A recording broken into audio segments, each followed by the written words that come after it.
So the question will be, what exactly, on what grounds will the court be dealing with this case, and on what grounds will the argument be made in court, knowing full well that the president has declined assent and the National Assembly has not signified any interest whether or not to override the president's veto?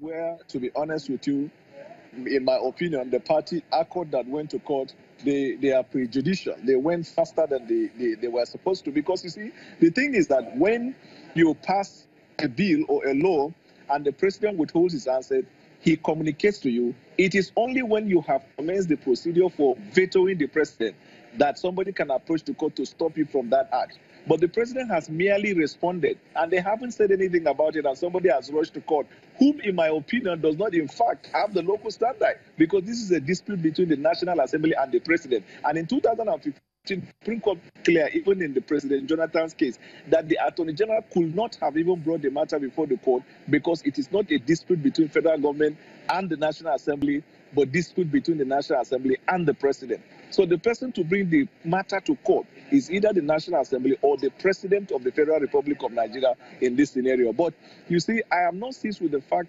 that is before the court at the Federal High Court. And the court of competent jurisdiction will always hear matter, even if they have to hear and determine that they do not have jurisdiction. So the court is right to have ordered that party maintain status quo pending the hearing of the main issue, and it is at that stage that the court will determine whether it has jurisdiction or not to determine the matter. What comes to my mind right now, legally speaking, is that why wouldn't Accord have a local standard in this matter as a political party? Because they will be a beneficiary of the situation or the judgment or whatever happens or the amendment of the law if the sequence take effect. And so the question would be, a court party would have been in court before now. They probably would not have gone to court on the same day, got injunction on the same day. They probably had filed this case before now. I'd probably not seen that the president would have declined assent yesterday. So you think, you stand on the fact that a court party still do not have a local standard in this case? You see, you have to look at the matter contextually. This is not a dispute regarding election. If, for example, INEC is joined in the matter, then Accord Party can come into play. And Accord Party can as well sue INEC to say INEC is about to implement the sequence of election and portion to the amendment. Yes, INEC is joined in the matter. Also, the Attorney General of the Federation is also joining the matter, as well as the National Assembly.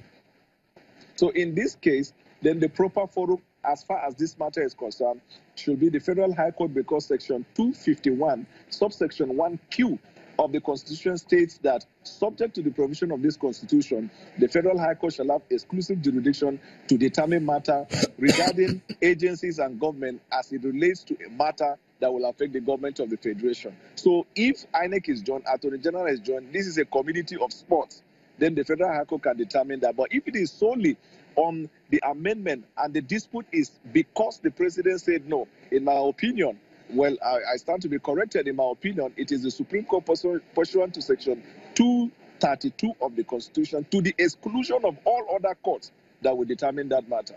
Before I allow you go, Mr. Boala, I know we've argued this matter before now, and is the powers in the Constitution of the Federal Republic of Nigeria, not even the Electoral Act, in the Constitution, which empowers INEC to organize the election. Don't you think that is enough grounds for a court party to have a solid ground in debating and arguing this case, even to the very end, and getting justice? So here is the deal. INEC, pursuant to the provision of the Constitution, I think 93 and 130 or thereabout, the INEC is empowered by the Constitution to fix a date and prepare for election.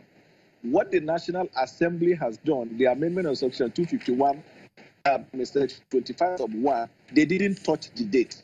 So in other words, you can argue that they did not try to ask jurisdiction or the powers of INEC to do what constitutionally they are empowered to do. What they did was they altered the sequence. So if it is the sequence that the National Assembly altered, the argument can be right that the National Assembly acting under its powers under Section 4, is amending the provision of the Constitution. But when the president approached the Supreme Court, for example, part of what he will argue before the court is that this amendment of the National Assembly is unlawful, it is infringing on the right of INEC, but that more so the arguments will be purely based on motive, that the motive behind this amendment is not correct, and that consequently this amendment is going to bring chaos and disorder. If he cannot argue that successfully, I don't think the president will be able to he will successfully sustain an argument that the National Assembly cannot amend the Electoral Act. Mr. Daniel Bwala, always a pleasure hearing your arguments on some of these issues. We see how this all pan out. It's sometime later in March before the hearing will resume. We understand that senior advocate of Nigeria is one defending this case for Accord Party. But we'll take a break, and when we come back, when the youth of Nigerians take to the street asking for more participation in 2019 election and beyond, you know, there is a big deal. That's the conversation next on the program. Join us again.